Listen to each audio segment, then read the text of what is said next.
This presentation is divided into two parts, so we can have a short break in between. The first part will deal with utilising nuclear radiant energy by conventional means, whilst the second part will deal with non-conventional radiant energy systems that have been suppressed, thus depriving humanity of a safe and alternative to carbon-based fuels. In part one of Solving the Carbon Conundrum, I examined the history of the global environment over the last 5 million years, and demonstrated the carbon levels in the atmosphere need to be around 300 parts per million, in addition to an adequate oxygen supply to maintain an ideal life support system for our biosphere. Anything above 450 parts per million would devastate much of our global infrastructure by extreme erratic weather patterns, as I'm sure you already know. Anything above 600 parts per million would spell an end to civilization. We have less than 20 years to put the carbon genie back in the bottle and convert our power systems to sustainable non-carbon fuels. If we don't, then by 2036 we will reach 450 parts per million of CO2 at a global average temperature of around 16 degrees Celsius. And by 2080 we will reach 600 parts per million, and then it will be too late to save us because carbon remains in the atmosphere for up to 100 years. Clathrate concentrations consisting of frozen methane under the permafrost are also a problem. That's hard to control when the ocean temperatures increase. If large amounts of CH4 are released into the atmosphere, then the timetable will be considerably shortened, making that task all the more urgent. So now turning to this graph, we see it is based on carbon dioxide levels in the atmosphere in parts per million over the last 50 years. And over the top of this plot I have drawn a trend line. This trend line so accurately matches the original plotted data that we can confidently extend the same trend line up to 2100 and see what happens then. Over the last 5 million years, global average temperature and atmospheric carbon levels have historically followed almost identical patterns. So we can use the same trend line to predict both atmospheric carbon and temperature.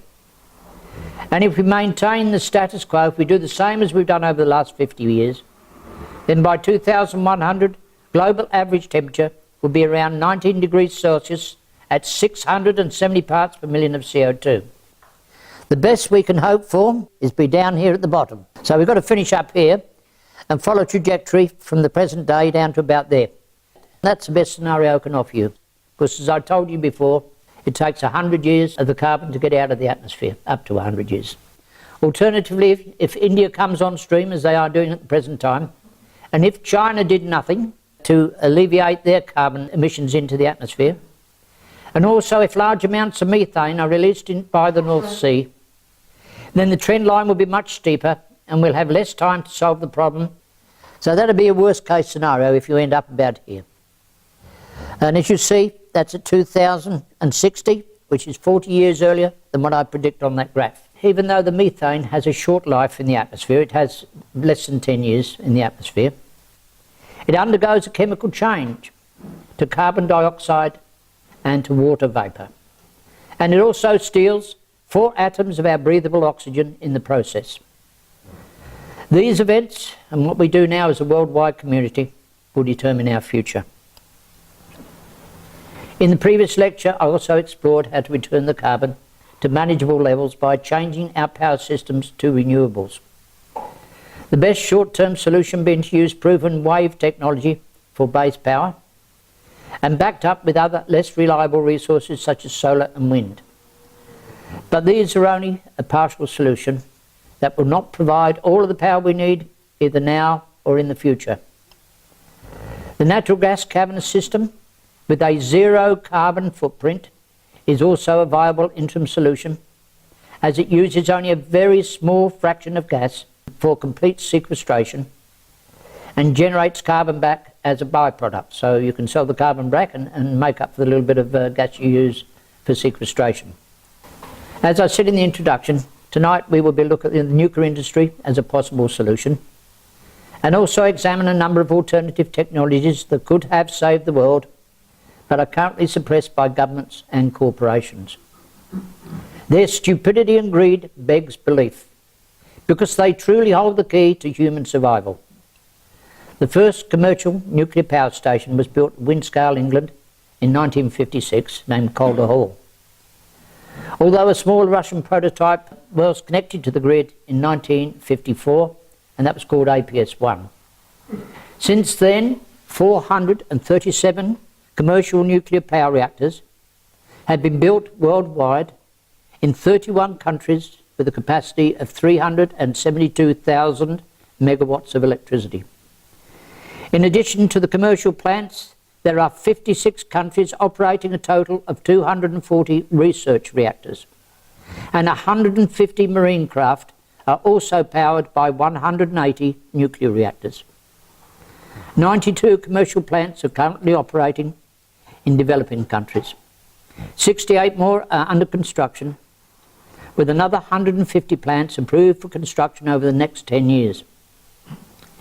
If we look at this graph, we see that each vertical blue bar represents the annual worldwide production of electricity from commercial nuclear power between 1970 and 2010. As you can see from the purple line, the nuclear power contribution to the world supply of electricity rose sharply until the Chernobyl disaster and has gradually been losing ground ever since. But that's expected to make a sharp turnaround, as I just said, over the next 15 years.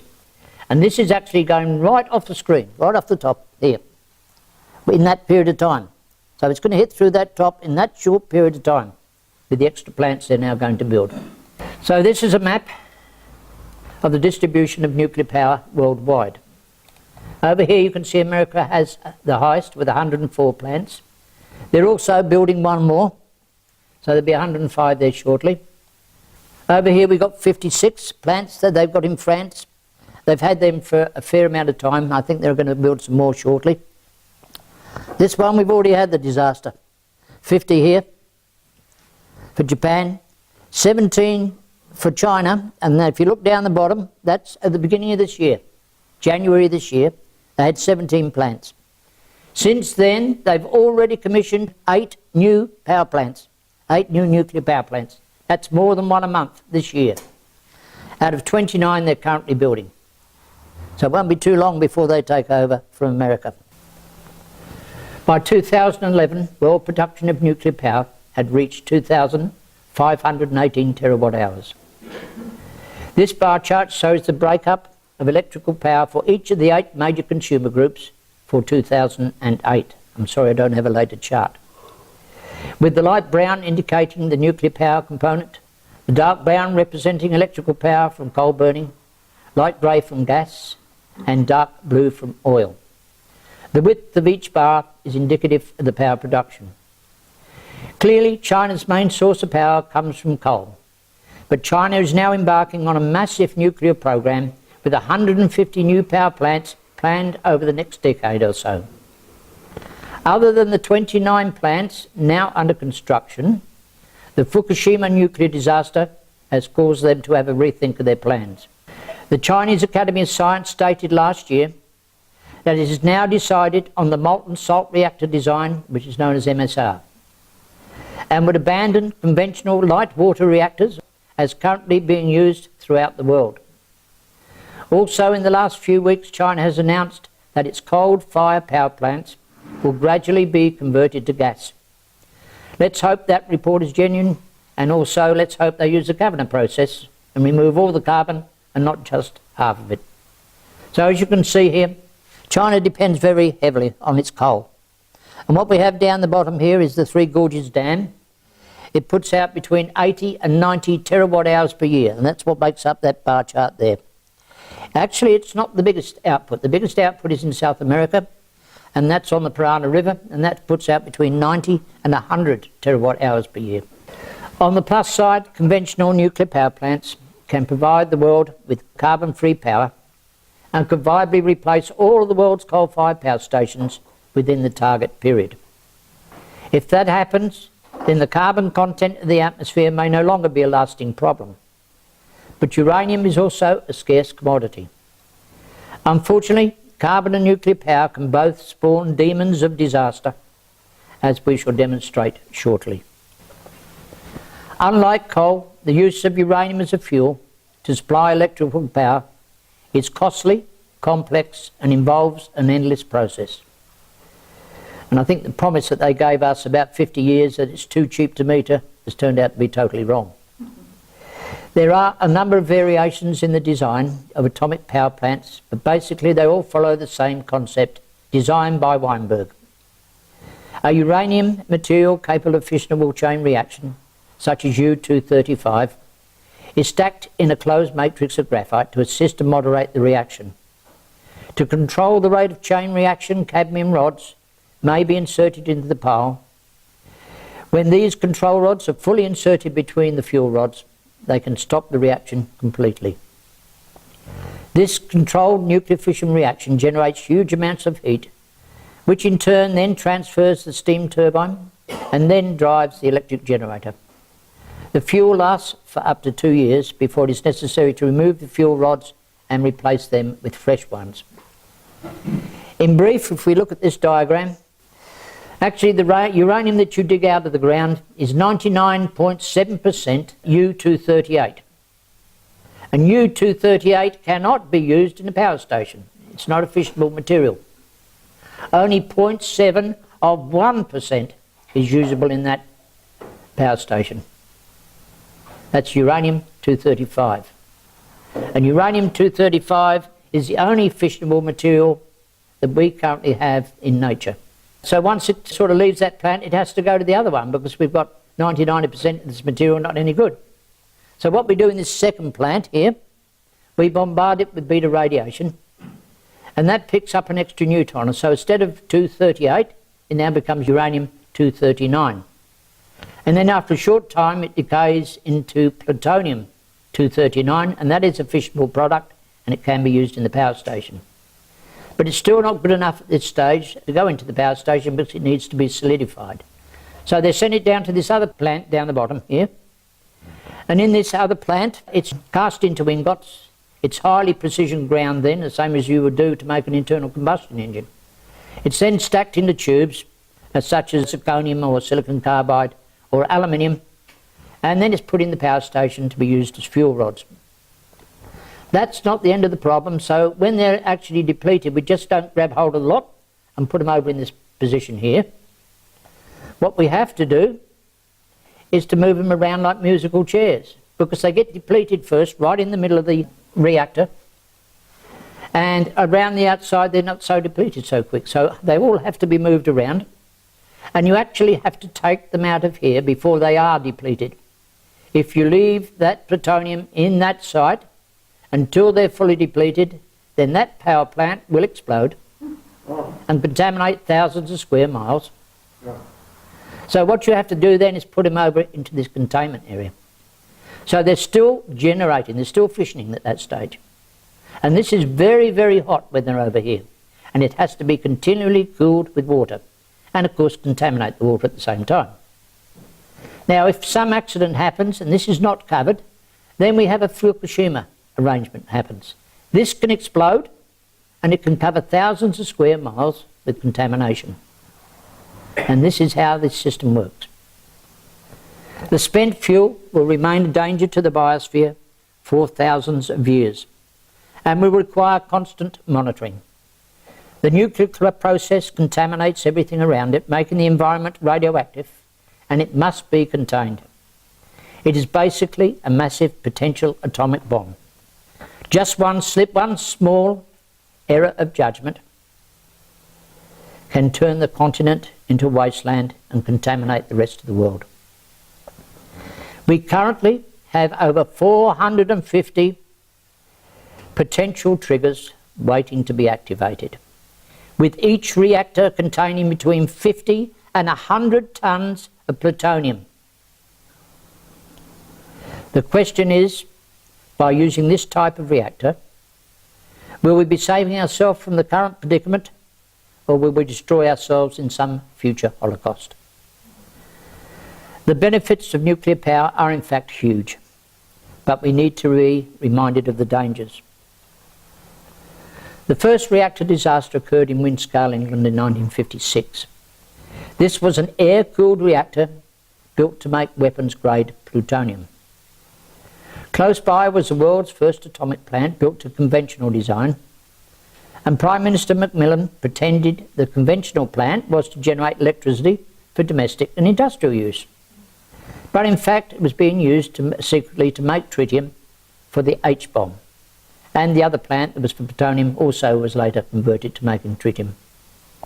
When America exploded its first H-bomb, the air-cooled plant was put under too much pressure to keep up with the US, and it cut corners to keep up production. The result in the plant was to catch fire, and nearly resulted in the plant exploding before it was brought under control. Windscale's air cooling system was turned on.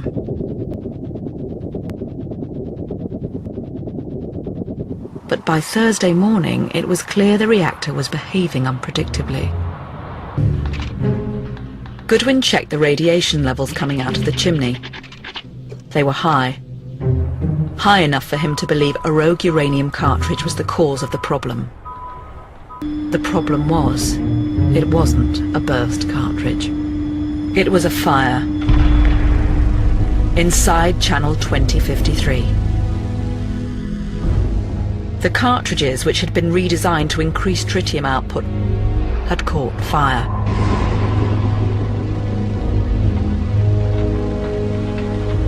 The decision the year before to reduce the aluminium in the cartridges meant they could burn more easily. The extra heating for the Vigna release had caused them to burst and catch fire. The accident the scientists had feared had finally happened. But the men at Windscale didn't know that. They still thought it was just a burst cartridge that needed removing. They decided to cool down the graphite core and turned on the fans to blow it cold. It was a fateful decision. It's like putting a match to a piece of paper. In trying to cool the core, they had fanned the flames of the fire, causing it to spread throughout hundreds of channels. The fire was soon burning out of control, radioactivity pouring out of the chimney. The men knew this couldn't be a burst cartridge. It could only mean the reactor was on fire. No official warning was given. People in Seascale went about as normal.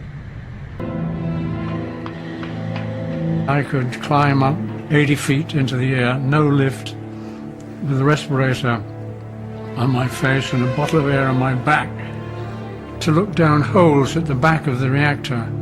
There were 4 inspection holes at the back, and you could look down those and see what was happening.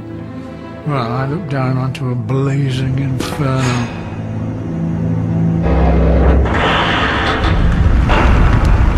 And it went through my mind that if the temperature exceeded 600 degrees centigrade, the floor on which I was standing could collapse. The men began an operation to try to remove the burning cartridges from the core. We were trying to push the burning fuel through into the back of the reactor. But the heat had melted the cartridges, so they'd become stuck inside the core. They were forced to use scaffolding poles they'd found nearby to try and push the cartridges out. Radiation was so intense they could only work a few hours. They were running out of firefighters. With no sign of the fire dying out, Tui began to think the unthinkable. It was I eventually who phoned the general manager's office and said, look, I want to use water. If they tried to put the fire out with water, the consequences could be catastrophic. Tui gave the signal for the water to be turned on.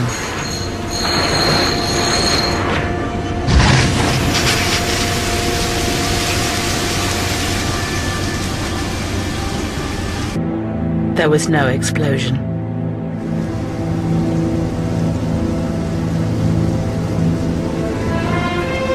But the water wasn't putting out the fire. So I phoned up the general manager, Davy, and said this water's having no effect, but I propose to shut the air off. If turning the air off didn't work, they had no means of putting out the fire. You've got this blazing inferno with these flames belting out and hitting the back wall. Air goes off and just like that. Absolutely incredible.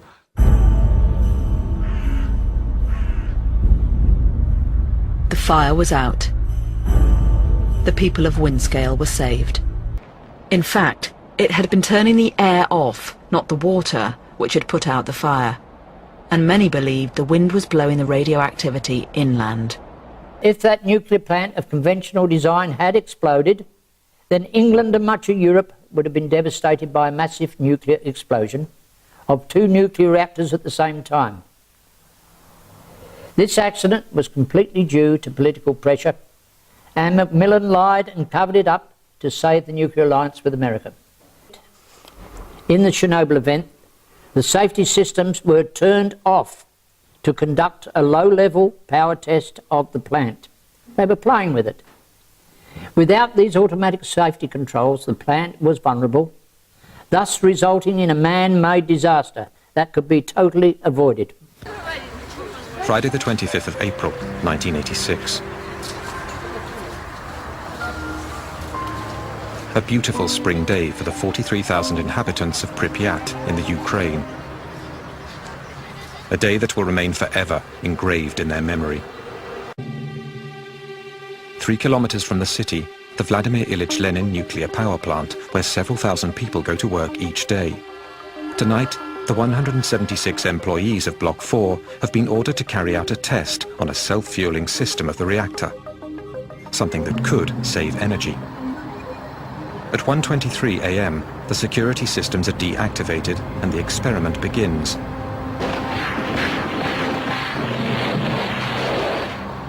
A series of detonations go off in the core of the reactor. While Pripyat sleeps peacefully, the floor of the plant begins to tremble.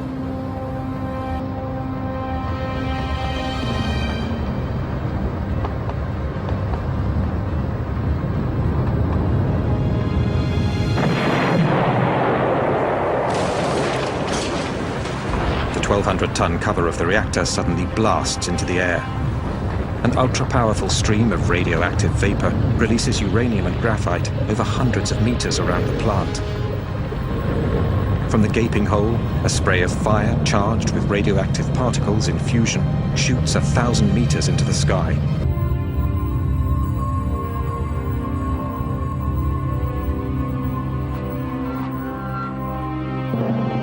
By early morning, the clouds are already being contaminated by the radioactive column rising 1,000 meters into the sky. 2 men die that night. 28 more will follow in the next few months. They are the first victims of Chernobyl.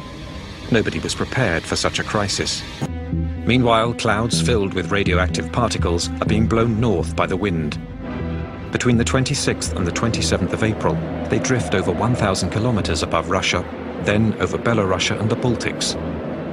On the 28th, they hit Sweden, where the rise of radioactivity is detected near one of their nuclear power plants. Meanwhile, the radioactive cloud continues to drift over Europe. It floats over Bavaria and northern Italy. Radioactive cesium-137 and iodine-131 rain down on the south of France and Corsica. Crops and pastures are seriously contaminated. While French authorities deny its presence, the cloud reaches Great Britain and spreads into Greece. For the next 7 months, 500,000 men will wage hand-to-hand combat with an invisible enemy. A ruthless battle that has gone unsung, which claimed thousands of unnamed and now almost forgotten heroes. Yet, it is thanks to these men that the worst was avoided. A second explosion, 10 times more powerful than Hiroshima, which would have wiped out half of Europe. This was kept secret for 20 years by the Soviets and the West alike. It has taken over 48 hours to get accurate information about the disaster. 2 days during which the 43,000 inhabitants of Pripyat are exposed to contamination.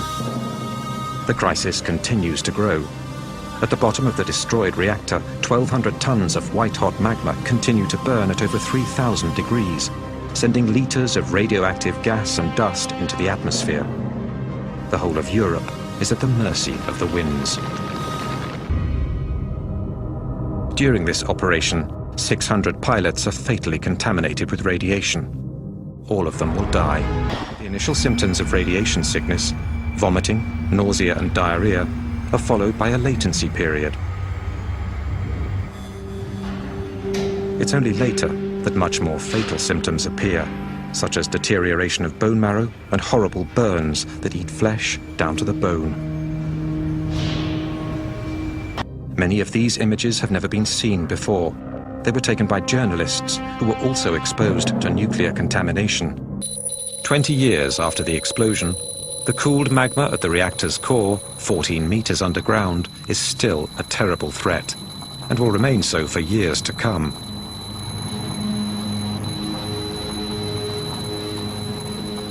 I pray God the sarcophagus never collapses. That would be the worst thing that could happen, because inside there are 100 kilograms of plutonium. 1 microgram is the lethal dose for a human being. That means there is enough plutonium to poison 100 million people. The half-life of plutonium, in other words, the time it takes for half of the plutonium to disappear, is 245,000 years. This is something we could thus consider eternal. There are areas where there will never be life again. Despite this terrible warning, the nuclear disarmament sparked by Chernobyl is clearly coming into question today. If nuclear development for civilian uses is being put forward as a solution to the problems of fossil fuels and global warming, this landscape reminds us that such an option is not without consequences. It requires the greatest caution and clear information on the real risks it presents. We also need to spare future generations from any risk of nuclear apocalypse.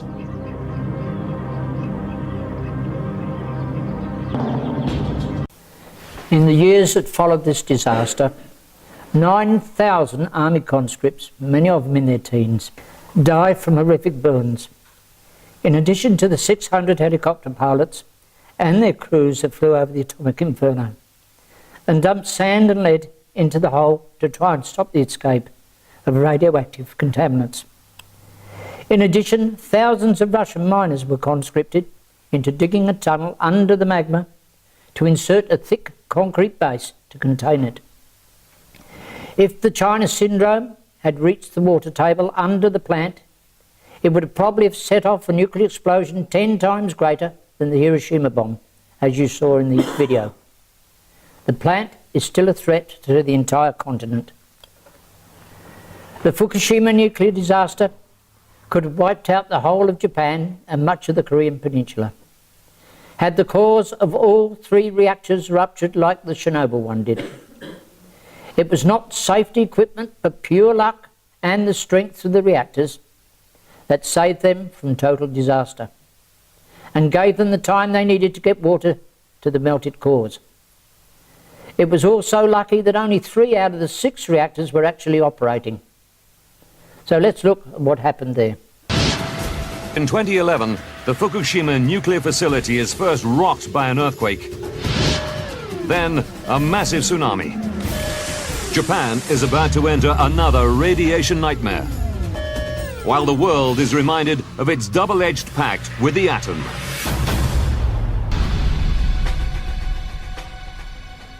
5 of Japan's nuclear plants are in the disaster zone. Fukushima is the largest, providing enough energy to power every home in Tokyo.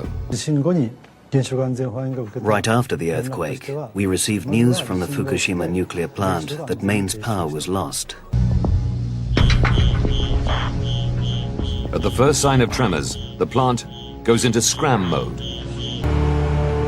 But the earthquake has destroyed key power lines which feed the plant. Emergency power sources kick in. 2:55 p.m. A tsunami warning is broadcast to the nation. All of the northern Pacific Ocean is now on alert, including the Fukushima power station.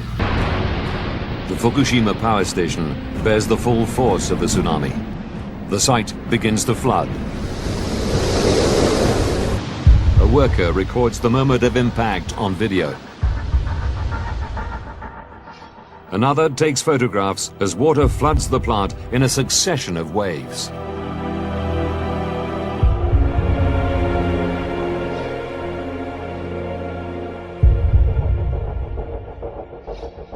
The tsunami walls were too low. As thousands of tons of water wash over the site, most of the diesel generators are flooded. The diesel generators were located in the bottom of the turbine building. Almost all power is lost.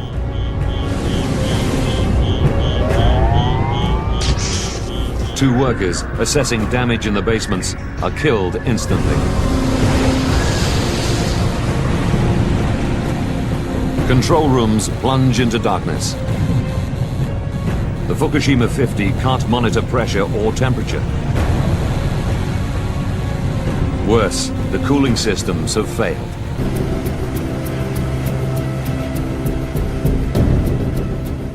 Plant managers are desperate to cool their nuclear reactors. They need power.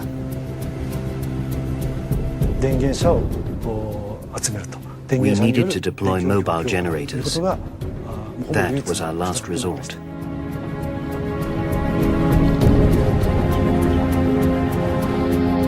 The radiation levels are beginning to rise. Their instruments reveal that pressure is rising inside the reactor. They must find a way to bring the pressure down. Pressure inside reactor number 1 has now risen so high, the workers fear the reactor could explode.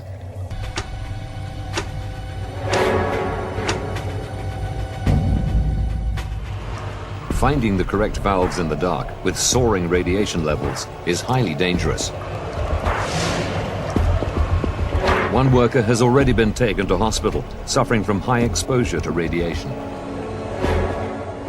And when they do find the valves, the loss of power makes them extremely hard to open.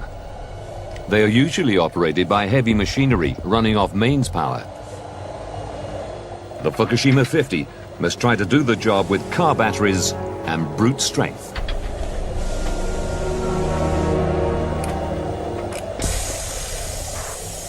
The valves were opened, and as a result, pressure inside the reactor decreased. The danger is far from over. 3:36 p.m. A massive aftershock rocks the plant. Almost immediately, the building which houses reactor number 1 explodes.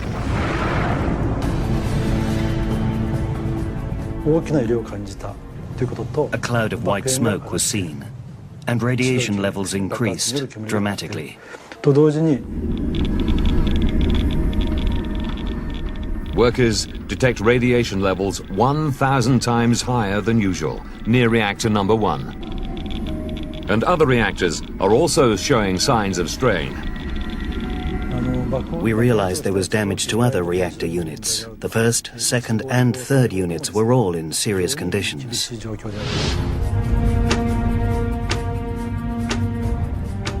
2 days later,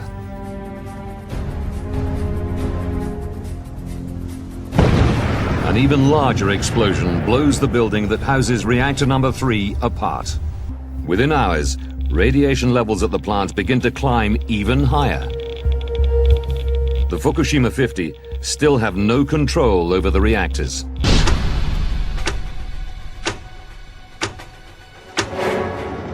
And the very next day, another explosion causes a huge fire in reactor building 4. When the fire dies down, steam seen rising from building number 4 suggests spent fuel rods in open cooling pools may have overheated, leading to yet more radiation leakage. Or full catastrophe, meltdown. Plant managers need to flood the rods with water to cool them. Chinook helicopters are drafted in to dump water from the air. They use seawater, which will corrode machinery and disable the reactors forever. But high winds make it impossible to direct the water efficiently. And radiation levels above the site are so high, the efforts must be abandoned. Only the fire department is capable of flooding the fuel rods with enough water to make a difference. Ichiro Suzu is diverted from tsunami relief duties to lead an elite team of firefighters. Suzu and his team brave the dangers and spend days spraying water onto the spent fuel pools on site. While Ichiro Suzu and his team struggle to maintain control at Fukushima, the water they spray onto the plant is washing radiation into the ocean. The Prime Minister must now consider increasing the evacuation zone to 250 kilometers. It would mean ordering 30 million people, including the whole of Tokyo, to abandon their homes. This would be an unprecedented decision, one that no government has made in modern history. It takes more than 2 weeks to restore power to the plant. But it's far too late to stop the disaster, and radiation continues to leak from the reactors. When you first go onto the site, it looks a well looked after site. And then you stop and look at the reactor buildings, and you don't get that sort of sense of the utter devastation that occurred across the site just by looking at the pictures. 3 of the 6 reactors at Fukushima are now beyond repair. But like all nuclear plants, Fukushima was designed with safety at its core. The threat of accidents like 3 Mile Island and Chernobyl are ever present. And in Japan, earthquakes and tsunamis are a constant threat. At Fukushima, seawalls protect the plant from tsunami waves. And reactors are dug deep into hard rock to protect them from earthquake damage. As a fail-safe, emergency generators are ready to keep the site running if power should be cut. But none of these safety measures were enough to protect Fukushima. All 3 reactor cores melted and broke through the reactor containment onto the concrete base, where the magma will continue to fission below the reactor for thousands of years. Like the Chernobyl plant, the radioactive magma can never be removed. The stupidity of putting backup supply systems below the flood level was a blunder of immense proportions that could have contaminated the entire world. Just imagine the explosion if all 6 nuclear reactors had been in operation, with a combined payload of 600 tons of plutonium. By contrast, the Enola Gay carried less than 100 kilograms of plutonium. In 1979, the 3 Mile Island plant in Pennsylvania was yet another disaster that came within 30 minutes of complete meltdown. The nuclear explosion that could have followed may have been much worse than Chernobyl. This accident was caused by bad computer design, instrument failure and control problems. Because of these failures, the operators took the wrong action, leaving the core exposed. This resulted in a 50% core meltdown before water was once again restored to the atomic pile to save the day. March 28, 1979, 3:58 a.m.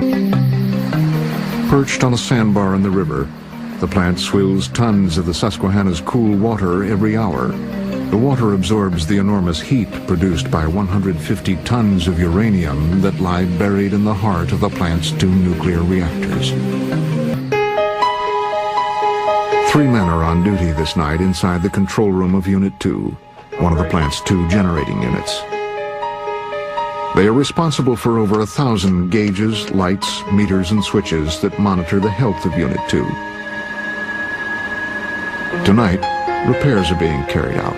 Workers are shooting compressed air into a pipe, trying to unclog a filter. Using compressed air to clean a filter is a routine maintenance technique. But tonight, a trace of water has worked its way back into the air system, and in an instant, the great machine senses its presence. Nothing at 3 Mile Island will ever again be routine. The plant's computers react as though the water in the air system is a dangerous invader. Water in the line can lower critical air pressure to valves and pumps. The computers fight back by instantly shutting down those pumps. But this means that the all-important coolant is no longer relieving the reactor of its tremendous heat. With nowhere to discharge its tremendous heat, the pressure in the primary coolant system within the reactor begins to build. Sensing danger, the computer now orders cadmium rods to plunge into the reactor, shutting down the chain reaction that is splitting millions of atoms. But even with the nuclear reaction turned off, intense heat and enormous pressure continue to increase. The heat and pressure can tear the system apart. A pressure-operated relief valve, known as a PORV, now opens to vent the pressure. All of this is normal precaution built into the system. What isn't normal is that the valve fails to reclose. It will now threaten this great machine with destruction. Even worse, the PORV valve indicator light on the control console goes out, giving the operators the impression that the valve, having done its job, has now closed. But what the light was designed to do was simply say the control order had been sent. It had been sent, but not obeyed. Reactor coolant is what separates a safe reactor from a nuclear nightmare. Now, that precious coolant is gushing out of the stuck valve without anyone's knowledge. What is happening on 3 Mile Island on this March night was never adequately planned for. But for all the promises of the past, the accident was happening, and happening quickly. Unnoticed, high up on the pressurizing tank of Unit 2, 1,000 pounds of radioactive steam and water a minute continued to pour out of the stuck relief valve. The pressure gauges suggest the water is continuing to rise, 200, 300, 350 inches. The manual says 400 inches is the maximum. As the reactor coolant heats up, more of the liquid is turning to steam. The giant pumps that move 2,000 gallons of water a minute are not designed to handle the steam. They start to violently shake and vibrate. If they tear themselves apart, the plant is doomed. An unheard-of decision is made. The control room supervisor will gamble. He orders reactor pumps turned off. With the pumps off, the core is being uncovered, and its temperature is over 2,000 degrees and rising. When the core reaches 5,000 degrees, it will melt, becoming a molten mass, a metallic lava that will burn through the 8-inch thick steel containment vessel. Once out of the plant, it will scorch into the earth itself. What happens next could become an unrivaled technological disaster. The nightmare scenario is known as the China Syndrome. At the 3 Mile Island plant, a relief worker has finally discovered the stuck valve. Too late. The valve has been open for over 2 hours, and 250,000 pounds of coolant have evaporated or leaked to the basement. Now some parts of the giant furnace are reaching 4,000 degrees, but the operators are unaware. Temperature monitoring instruments in the core can only read up to 700 degrees. The men sitting in the control room are now flying blind. Radiation is measured in REMs. The maximum radiation a person should receive in a year is 5 REMs. Readings in the reactor containment building are now reaching 10,000 REMs. It is only a matter of time until this radiation leaks into the outside atmosphere. Gary Miller, the station manager for 3 Mile Island, now declares a general state of emergency. the first ever in a nuclear power plant in the United States. 10:17 a.m. Radiation levels at the top of the containment building could now kill a man in 20 seconds. Plant manager Miller now orders his men to break out emergency breathing apparatus. By 11 a.m., radiation is detected leaking into the atmosphere outside the plant. The evil genie is out of the bottle. 7:33 p.m. The reactor designers at Babcock and Wilcox at last get a phone call through to the control room. The message is urgent and simple. Without water, the reactor will melt. Get water moving through the core. The pumps are finally restarted, and for the first time in 15 hours, the temperature and pressure in the reactor are at last stabilized. There will be no China syndrome. But the terrifying drama of this mighty machine is not yet over. The clock is still ticking. One thing is now clear to the operators at 3 Mile Island and the advisors at the Nuclear Regulatory Commission. The reactor has sustained massive damage and still threatens the plant and the community. I believe at this point that there is no cause for alarm or any reason to disrupt your daily routine, nor any reason to feel that public health has been affected by the events on 3 Mile Island. But by evening, the amount of damage to the plant is becoming clearer. The basement is now filled with several 100,000 gallons of radioactive water. This water continues to give off radioactive gas that is building up in the building. Operators realize that the gas cannot remain inside the plant. The order is given to vent the dangerous gas into the atmosphere. Radioactivity in the reactor containment building is so intense, insulation is burning off wiring, causing instruments to fail. Little by little, less and less will be known about the wounded but still very dangerous reactor. Roger Matson is convinced that melting fuel rods have released a large amount of hydrogen that has now gathered at the top of the containment dome. With the right amount of oxygen, this hydrogen bubble can explode, instantly blowing the top off the building and filling the air for hundreds of miles with deadly radioactive gas. The hydrogen can be released gradually, ending the danger of a massive explosion. And finally, engineers will be able to slowly shut down the reactor. The end of the crisis is in sight.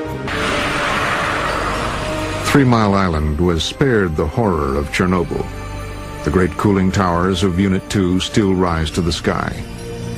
But the unit has never again produced electricity. Radiation levels in some parts of its buildings remain so high that no one has dared go there since the accident. Over 50% of the reactor's core had vanished on that day in 1979, turning over 20 tons of uranium into molten sludge. 30 to 60 minutes is all that separated 3 Mile Island from the unspeakable. I am aware of at least 2 other events similar to the 3 Mile Island disaster that occurred in Russia. One of them just outside of Moscow, and I'm also aware of people who were killed in that accident. These plants suffer core exposure, probably due to equipment malfunction and operator error. But because the major disaster was averted, the plant and the public was never told. It is also interesting to note that France has never reported any accidents. It is clear that Murphy's Law applies to the nuclear industry as it does to everything else. If an accident can happen, it will happen. So we'll now move on to an alternative nuclear reactor design called a pebble bed reactor. The pebble bed nuclear reactor, or PBR, is a graphite moderated gas cooled. It operates at very high temperatures, and the basic design features spherical fuel elements called kernels or pebbles.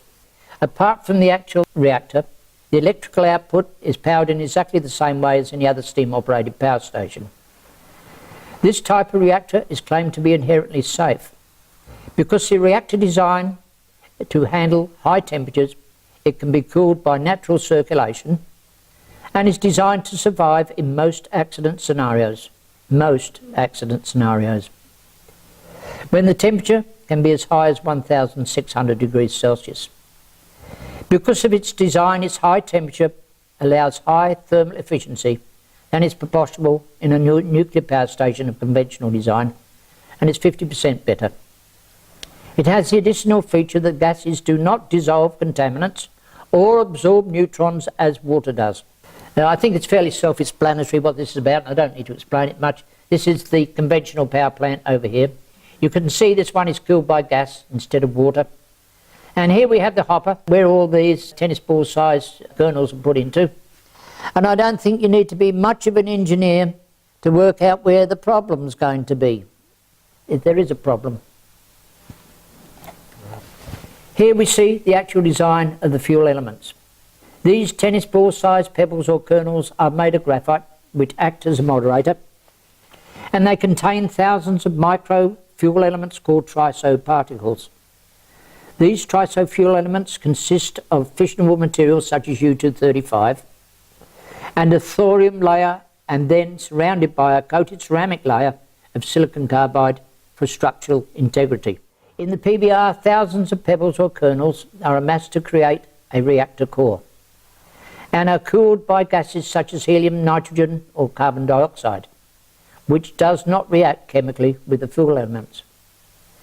The concept was first proposed in the 1940s, but commercial development didn't take place until the 1960s, with the construction of the German PBR reactor, but this system was plagued with problems. Political and economic decisions were made to abandon this technology in 1988, with a near disaster when a pebble stuck in the funnel. The concrete base was also cracked and the nuclear contamination was also released. The PBR design was then licensed to South Africa and China. The Chinese experimental reactor being the only system currently operating in the world. In various forms, other designs are also under development, such as the thorium molten salt reactor. So we have some good news on the horizon after so much bad news. The thorium was discovered in Norway in 1928. And there is enough metal to power the entire world for thousands of years. Just 1 ton of this material, about the size of 2 volleyballs, will power a 1 gigawatt power station for over a year.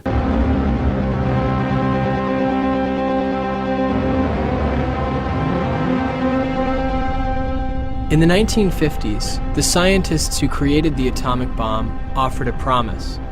By splitting the atom, we could have a limitless supply of electricity that could end pollution and bring peace to the world forever. But after the disaster in Japan, that dream has never looked more like a nightmare.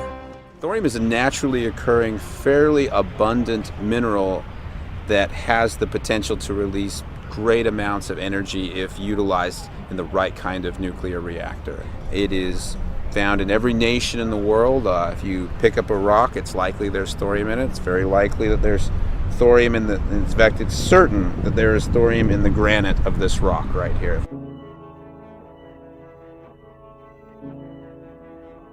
Alvin Weinberg was one of the country's leading nuclear physicists. He invented the light water reactor, the world's most common kind today, the type used at Fukushima. But in the 1960s, as director of Oak Ridge National Laboratory, he began to pursue another idea, called the molten salt reactor.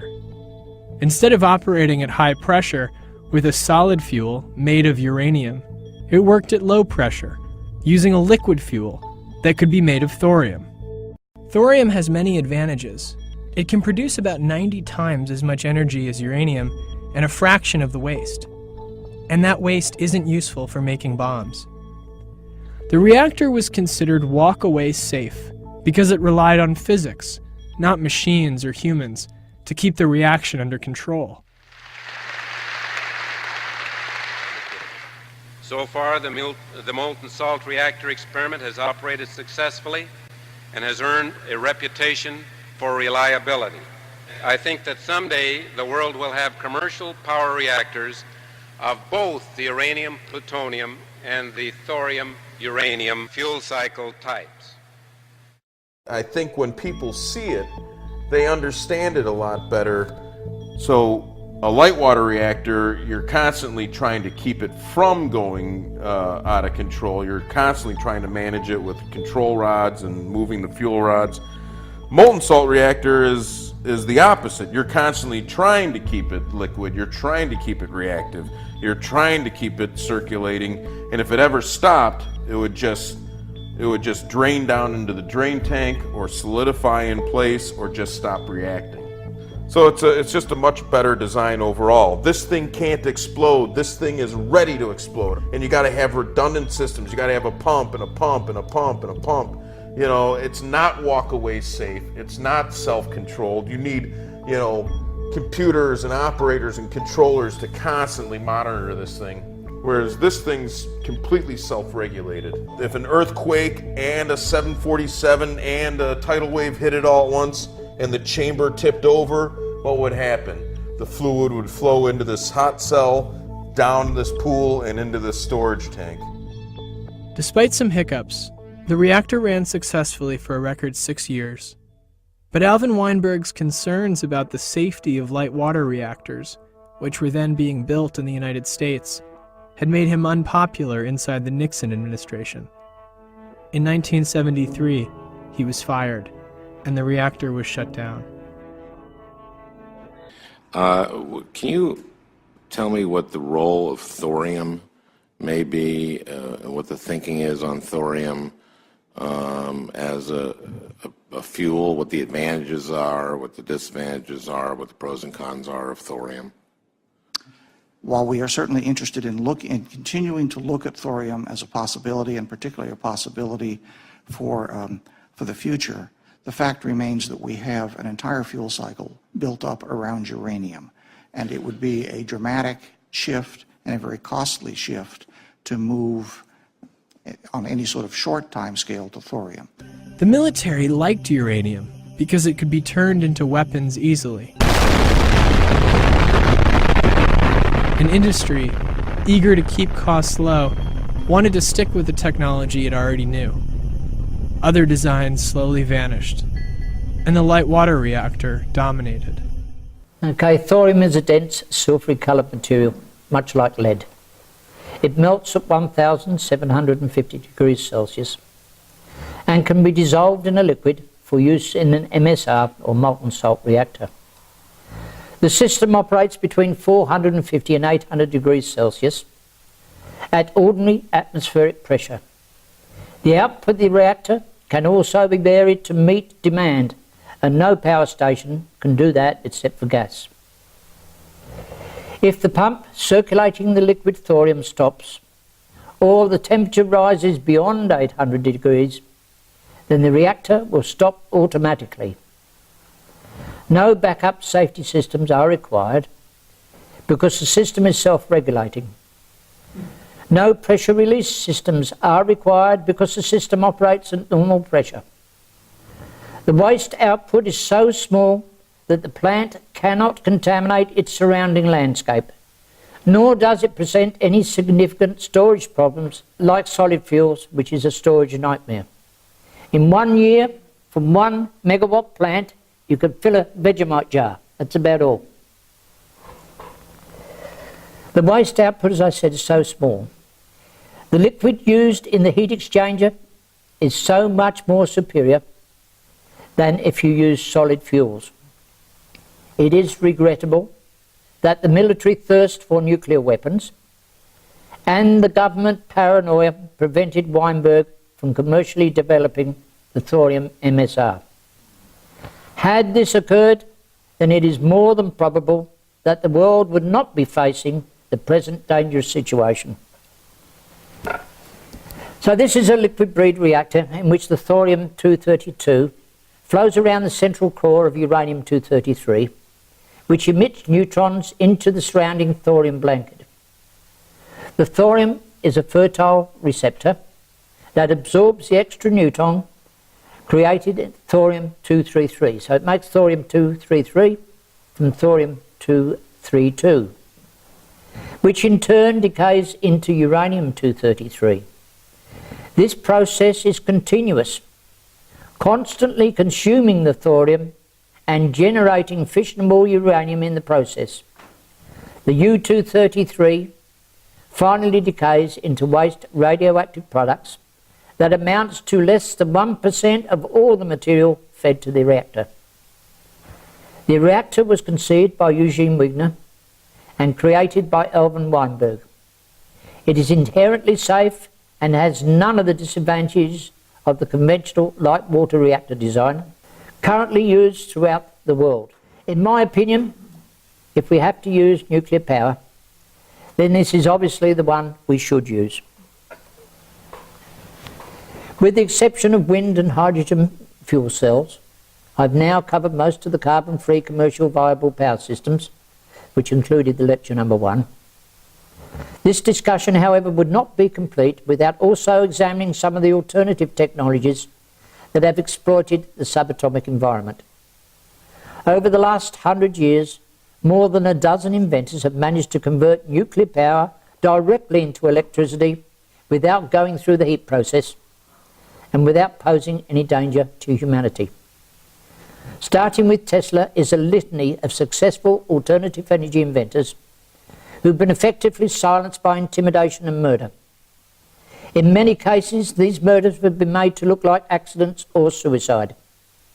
Even as late as December last year in 2012, an American inventor of a successful thorium nuclear battery supplying 9,000 amps of power was picked up by the FBI on returning from China. He was effectively silenced under the USA Secrecy Act and has not been seen since, I might add. I understand from the reports that his device is being used by the military to power long-range torpedoes and other military machinery, but you don't get a chance to use it. Associate Professor Eugene Maloff, another alternative energy inventor and publisher, found a way to use the principles of cold fusion to replace oil as a primary fuel. He was found beaten to death in 2004. In 2007, A.M. Degoussis, or Degouse I think it's pronounced, another American inventor who pioneered the nuclear battery used by NASA and used in the space program, was found dead in his car parked at the airport. He was about to board a plane for Europe where he was expected to sign a multi-million-dollar deal to fund his new thorium nuclear battery. Another one. In 2010, Russian scientist Dr. Dmitry Petronov, who also produced a thorium plasma battery the size of a shoebox and powered his entire house for over a year, vanished unexpectedly. The Russian government seized his device and he was later fished out of the river with his fingerprints removed and his teeth knocked out. He was subsequently identified by a lighter in his pocket and then later by DNA. Another Russian inventor, using radiant energy, Dr. Alexander Shenetsky, was about to leave for the US to develop his power system when he supposedly died in a car accident. Dr. Paul Brown, who took up the research of Hubbard and perfected a nuclear battery in 1992, suffered intimidation from the US government and was forced to abandon the commercialization of his patented battery. But when 7 years later he re-emerged to promote his system, he was also killed in a questionable car accident in 2001.